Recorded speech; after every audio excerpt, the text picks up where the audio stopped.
राज्याचा नागरिक म्हणून, एका पक्षाचा अध्यक्ष म्हणून, एक विरोधी पक्ष म्हणून मला असं वाटतं काही गोष्टी सजेशन्स हे मला असं वाटतं सत्ताधाऱ्यांना सांगणं गरजेचं आहे, देणं गरजेचं आहे.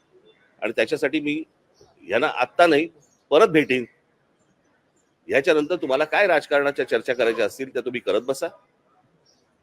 मी जो गेलो होतो. आणि दुसरी गोष्ट म्हणजे ज्याला मी सुरुवात करताना सांगितलं होतं की एक निकोप राजकारण हे महाराष्ट्रामध्ये पूर्वी होतं की निवडणुका संपल्यानंतर सगळेजण एकमेकांना भेटायचे, काही बोलणं व्हायचं, काही व्हायचं.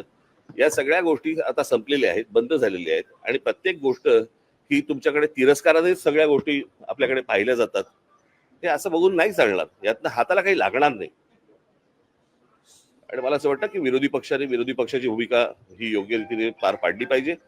जे काही जिथे सरकार चुकेल तिथे ठणकावलं पाहिजे.